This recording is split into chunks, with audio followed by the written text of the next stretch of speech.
अवसर पर प्रदेश भर की सभी बहनों को मैं रक्षाबंधन की हृदय से बधाई देता हूं, अपनी शुभकामनाएं देता हूं। आप सबके लिए आज के दिन प्रदेश सरकार ने कल सायंकाल रात्रि 12 बजे से लेकर के 31 अगस्त रात्रि 12 बजे तक उत्तर प्रदेश परिवहन निगम की बसेज में और नगरीय क्षेत्र में सिटी बस की सेवा में फ्री यात्रा की सुविधा दी है। आप सब इसका लाभ लेंगे, ये मुझे पूरा विश्वास है। आज का दिन बहुत महत्वपूर्ण है, खासतौर पर प्रधानमंत्री मोदी जी के बेटी बचाओ बेटी पढ़ाओ के कार्यक्रम को एक नई ऊंचाइयों की ओर ले जाने के लिए हमारा भारतीय समाज प्राचीन काल से ही मातृवंदना को, उनके प्रति सम्मान के भाव को प्राथमिकता देता रहा है और यही कारण रहा है हर उस वस्तु को सम्मान की निगाह से समाज में आगे बढ़ाने का कार्य किया, जिसमें मातृत्व का गुण हो और हर एक पक्ष को उस दृष्टि से आगे बढ़ाया भी है। स्वाभाविक रूप से समय के अनुरूप आगे बढ़ते हुए अगर कहीं पे कोई विकृति आ गई, कोई खामी आ गई, उसका परिमार्जन हो, इसके लिए शासन की योजनाएं समय समय पर चलाई जाती हैं और डबल इंजन की जो सरकार है, इसका यह मानना है कि बेटी सिर्फ बेटी है। उस बेटी के साथ कोई भेदभाव किसी भी स्तर पर नहीं होना चाहिए, उसको सुरक्षा मिलना चाहिए, उसे संरक्षण मिलना चाहिए, उसे आगे बढ़ने की पर्याप्त अवसर भी मिलने चाहिए। और यहां पर जिन 5 बेटियों ने अपने संस्मरण यहां पर सुनाए, आपने देखा होगा उनके आत्मविश्वास से उद्बोधन को मैं देखता हूं। यहां पर हम लोग अक्सर नियुक्ति पत्र वितरित करते हैं, विभिन्न बोर्ड की परीक्षा में मेरिट सूची में आए हुए बालक बालिकाओं को सम्मानित करते हैं और मैं उस अवसर पर इस बात को देखता हूं, बोर्ड की परीक्षा हो या प्रतियोगी परीक्षाएं, जब बिना भेदभाव के परिणाम आने लग गए तो बेटियां ज्यादा स्थान प्राप्त करती है, मेरिट सूची में उनका नंबर ज्यादा आता है। और उन 5 बेटियों ने आज जो यहां पर अपने उद्बोधन को अपने संवाद के माध्यम से अपनी बात को यहां पे रखा और उनका जो आत्मविश्वास झलक रहा था, इस बात को प्रदर्शित करता है कि सरकार की जो योजना है वह सफलतापूर्वक आगे बढ़ रही है।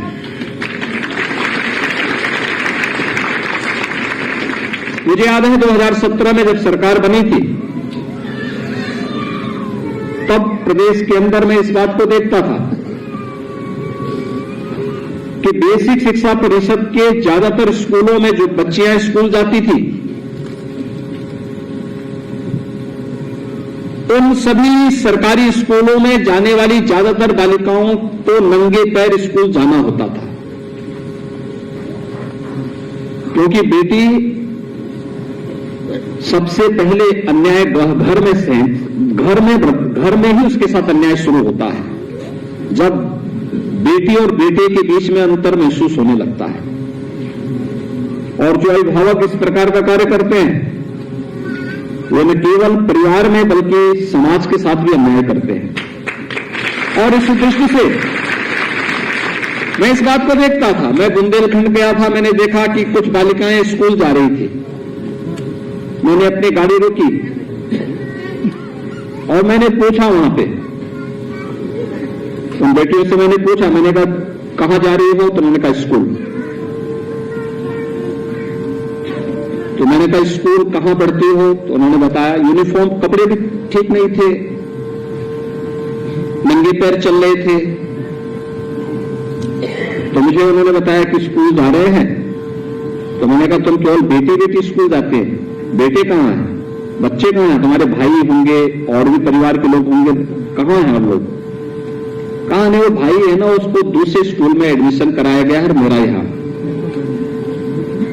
फिर मैंने कहा तुम्हारे पैर में जूते नहीं है, चप्पल नहीं है क्या? भाई के पैर में भी चप्पल नहीं है? कहां नहीं, उसके लिए जूते आए हैं, तो जूता पहन के जाता है। हम बेटी है ना। ये बात सचमुच हम लोगों को चुभी और प्रदेश सरकार ने तब तय किया कि बेटे के समान बेटी भी अच्छी यूनिफॉर्म पहन करके स्कूल जाएगी, बेटी भी जूता मोजा पहन करके स्कूल जाएगी। और मुझे बताते हुए प्रसन्नता है, आज प्रदेश के अंदर बेसिक शिक्षा परिषद के अंदर पढ़ने वाले स्कूलों में 1,91,00,000 बेटी और बेटे दोनों के लिए, यानी बेटी के बहाने बेटों को भी अतिरिक्त सुविधा मिल जा रही है। और सबको हम 2 यूनिफॉर्म, बैग, बुक्स, जूता, मोजा, स्वेटर, ये सभी सुविधाएं उपलब्ध करवा रहे हैं। ये सुविधा मिलनी चाहिए, उसका अधिकार है। और अगर किन्हीं कारणों से आर्थिक तंगी के कारण कोई व्यक्ति, कोई परिवार नहीं कर पा रहा था, सरकार उसका संबल बनेगा। और सरकार ने अपने इस उत्तरदायित्व का निर्वहन किया और आज मुझे बताते हुए प्रसन्नता है, यह कार्य प्रदेश के अंदर सफलतापूर्वक आगे बढ़ रहा है। बेटी की स्नातक तक की शिक्षा निःशुल्क हो, इसके लिए सरकार के स्तर पर निरंतर कार्यक्रम आगे बढ़ रहे हैं। लेकिन एक चैलेंज हमारे पास 17-18 में था। प्रदेश के अंदर बालक और बालिकाओं का अनुपात, इसमें विसंगतियां थी। और मुझे बताते हुए प्रसन्नता है कि पिछले 6 वर्ष के अंदर बेटे और बेटों के बीच में जो प्रदेश के अंदर 1000 की आबादी में अंतर था, इस अंतर को कम करने में सफलता प्राप्त की। 38 अंकों की बढ़ोतरी उत्तर प्रदेश के अंदर बेटियों की संख्या में वृद्धि करके अनुपात में संतुलन लाने में सफलता प्राप्त की। और ये भी हम देखते थे कि नेशनल फैमिली हेल्थ सर्वे जब होते थे, तो उस हेल्थ सर्वे में 15-16 में नवजात शिशुओं की ज्यादातर बहुत बड़ी संख्या में मौत होती थी। इसमें से नेशनल एवरेज से बहुत खराब रिकॉर्ड उत्तर प्रदेश का था। स्वाभाविक रूप से उसमें ज्यादातर कमियां थी। लेकिन जब कार्य हुआ, आज परिणाम है, कुंवारी कन्याओं में एनीमिया की स्थिति में सुधार हुआ है और नेशनल एवरेज से भी अच्छा आज उत्तर प्रदेश के अंदर है। पिछले 6 वर्ष के अंदर नेशनल फैमिली हेल्थ सर्वे में उत्तर प्रदेश के आंकड़े इस बात को कहते हैं कि शिशु मृत्यु दर को नियंत्रित करने में, काफी हद तक नियंत्रित करने में और नेशनल एवरेज के समकक्ष पहुंचने में सरकार को मदद मिली। तो मातृ मृत्यु दर को भी काफी हद तक नियंत्रित करने और नेशनल एवरेज के बराबर करने में उत्तर प्रदेश को सफलता प्राप्त हुई है। यानी प्रधानमंत्री जी की जो मंशा थी, एक प्रयास से इस कार्यक्रम को आगे बढ़ाने का जो कार्यक्रम आगे बढ़ा, आज उसके परिणाम हम सबके सामने हैं। और इसीलिए उस समय इस लक्ष्य को प्राप्त करने के लिए 2019 में प्रदेश की सरकार ने प्रदेश के अंदर मुख्यमंत्री कन्या सुमंगला योजना प्रारंभ की। कन्या सुमंगला योजना में बेटी के जन्म लेते ही 2000 की राशि बेटी के नाम पर, यानी यानी परिवार में बेटी जन्म ले, अब कोई इस संबंध में कोलाहल न दे, प्रताड़ना न हो, वह बेटी घर की लक्ष्मी के रूप में मान्यता प्राप्त हो, इसके लिए 2000 की राशि उसके पास पहुंच जाए। 1 वर्ष की हो, अक्सर होता है बेटी को टीका नहीं लगाया जाता, लोग छोड़ देते हैं, लापरवाही बरतते हैं, लेकिन ये व्यवस्था दी गई 1 वर्ष में सभी प्रकार के टीकाकरण से आच्छादित करने पर मिशन इंद्रधनुष के अंतर्गत जो सभी प्रकार के टीकाकरण की कार्रवाई इस कार्यक्रम को संपन्न करने पर 1000 की राशि फिर बेटी के खाते में चला जाए। बेटी पहली क्लास में एडमिशन ले, फिर 2000 रुपए इस बेटी के पास पहुंच जाए। बेटी 6ठी क्लास में चली जाए तो बेटी को फिर 2000 रुपए की राशि उसके अकाउंट में चली जाए। बेटी 9वीं क्लास में जाए तो 3000 रुपए की राशि फिर बेटी के नाम पर चला जाए। और बेटी जब हाई स्कूल के बाद इंटरमीडिएट की परीक्षा में कोई डिप्लोमा, कोई सर्टिफिकेट का कोर्स या उसके बाद स्नातक करती है तो 5000 की राशि सरकार उस बेटी की अकाउंट में दे सके, उस बेटी के पास दे सके, इसके लिए मुख्यमंत्री कन्या सुमंगला की योजना हम लोगों ने प्रदेश के अंदर लागू की।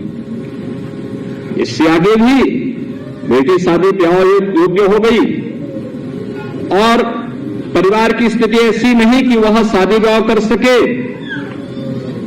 दहेज दे सके। मुख्यमंत्री सामूहिक विवाह योजना में 51,000 रुपए की राशि बेटी के विवाह के लिए राज्य सरकार उपलब्ध करवाती है और अब तक 2 लाख से अधिक बेटियों की शादी इस योजना से संपन्न हो चुकी है। मुझे बताते हुए प्रसन्नता है, आज की जो योजना यहां पर जारी की जा रही है, इस योजना के अंतर्गत प्रदेश के अंदर अब तक प्रदेश में 14 लाख से अधिक बेटियों को इस योजना से लाभान्वित किया है। और इस योजना में इस वित्तीय वर्ष में प्रदेश के अंदर हम लोगों ने प्रदेश के अंदर इस योजना के अंतर्गत 23-24 में हम लोगों ने इस योजना से अब तक 1,17,000 बालिकाओं को 23-24 में ही इस योजना से अतिरिक्त आच्छादित किया है और जिसमें से नए सर्वे के अनुसार अब 29,523 बालिकाओं को आज धनराशि उनके अकाउंट में दिया गया, यानी कुल मिलाकर 16,24,000 बेटियां अब इस योजना से लाभान्वित हो रही हैं। मैं इस अवसर पर प्रदेश भर की इन सभी 16,24,000 बेटियों को रक्षाबंधन की बधाई भी देता हूं, अपनी शुभकामनाएं भी देता हूं। वे निरंतर प्रगति के पथ पर आगे बढ़ करके स्वावलंबन के मार्ग का अनुसरण करते हुए आत्मविश्वास से भरपूर होकर के सरकार उनका संबल बनेगी, उन्हें हर प्रकार का मदद करेगी। इस दृष्टि से आज मैं यहां पे स्वयं आया हूं, लेकिन मैं आज सबको इस बात के लिए भी आश्वस्त करता हूं कि अभी तक हम 15,000 रुपए बेटी को कन्या सुमंगला योजना के अंतर्गत उपलब्ध करवा रहे हैं। और इस योजना के अंतर्गत जो मैंने आपको बताया कि इस योजना में हम लोग अलग अलग चरणों में 2,000, 1,000, 2,000, 2,000, 3,000 और 5,000 6 चरणों में इस धनराशि को दे रहे थे, यानी बेटी को 15,000 का एक पैकेज दे रहे थे। लेकिन अगले वित्तीय वर्ष में 24-25 में हम इस राशि को 15,000 से बढ़ा के 25,000 रुपया करेंगे, जिससे बेटी के खाते में वह राशि जाए और इसके तहत बेटी के जन्म लेते ही 5,000 रुपया उस बेटी के नाम पर चला जाए। बेटी 1 वर्ष की होगी तो 2,000 रुपए की राशि, पहली क्लास में जाएगी 3,000 रुपए, 6ठी क्लास में जाएगी 3,000 रुपए, 9वीं क्लास में जाएगी 5,000 रुपए और स्नातक में या डिप्लोमा या सर्टिफिकेट का कोई कोर्स करेगी तो 7,000 रुपये, कुल 25,000 रुपये की राशि देने के लिए इन अलग अलग योजनाओं में आच्छादित करने के लिए राज्य सरकार उपलब्ध करवाएगी। ये प्रदेश की सभी बेटियों के लिए रक्षाबंधन का एक उपहार राज्य सरकार के स्तर पर आज डबल इंजन की सरकार उपलब्ध करवाने जा रही है। बहुत सारी योजनाएं हैं जिन योजनाओं के माध्यम से प्रदेश के अंदर महिला सशक्तिकरण के लक्ष्य को प्राप्त करने के लिए केंद्र और राज्य सरकारें कार्य कर रही हैं।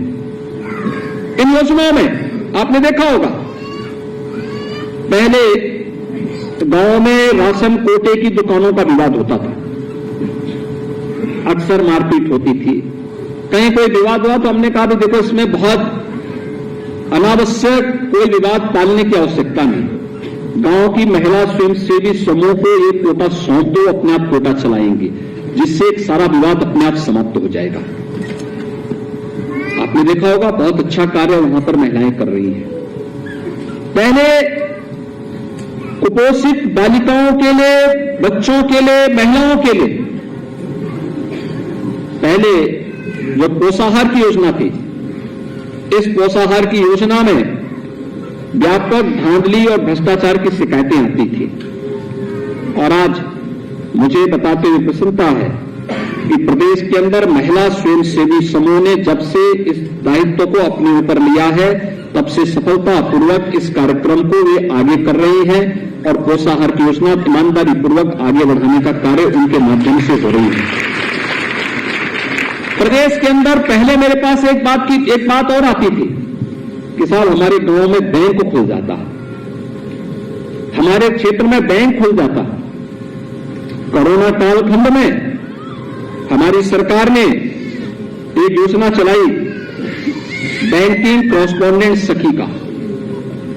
56,000 बहनें आज के दिन तक बैंकिंग कॉरेस्पॉन्डेंट सखी के रूप में प्रदेश भर में काम कर रही है और बैंक का लेन देन गांव के अंदर ही वे कर रहे हैं और उसमें से 25,000 रुपए से लेकर 1.5 लाख रुपए तक वे बहनें प्रति माह कमा भी रही हैं। प्रदेश के अंदर अन्य तमाम क्षेत्रों में इन बेटियों ने, इन बहनों ने एक नया स्थान बनाया है और आज इसीलिए रक्षाबंधन का यह अवसर इन सभी बेटियों के लिए, इन सभी बहनों के लिए उनके सम्मान का अवसर बने, इस दृष्टि से आज का एक कार्यक्रम यहां पर किया गया है। मैं इस अवसर पर आप सबका हृदय से स्वागत करता हूं, अभिनंदन करता हूं। आज के इस कार्यक्रम में प्रदेश के अंदर उन निवासित बहनों के लिए भी धनराशि आवंटित की गई।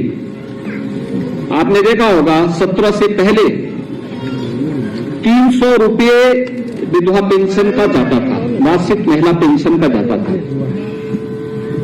और इसमें भी 6 महीने में एक बार जाता था, उसमें भी बाबू पैसा ले लेता था। प्रधानमंत्री जी ने डिजिटल इंडिया की बात की, आज इसका कितना लाभ हो रहा है, हर गरीब का खाता भी खुल गया और डीबीटी के माध्यम से पैसा उसके अकाउंट में जाने लग गया। आज ये धनराशि हमने 300 से 500, 500 से अब 1,000 रुपया कर दिया। 1,000 रुपये की जा रहा है 32 लाख से अधिक, यानी इसमें से 17 लाख से अधिक लाभार्थी तो नए हैं। इन सभी को अब यह राशि जा रही है। 150 करोड़ रुपए आज उन बहनों के अकाउंट में भी यहां से हस्तांतरित की गई है जिन्हें इस योजना का लाभ मिला।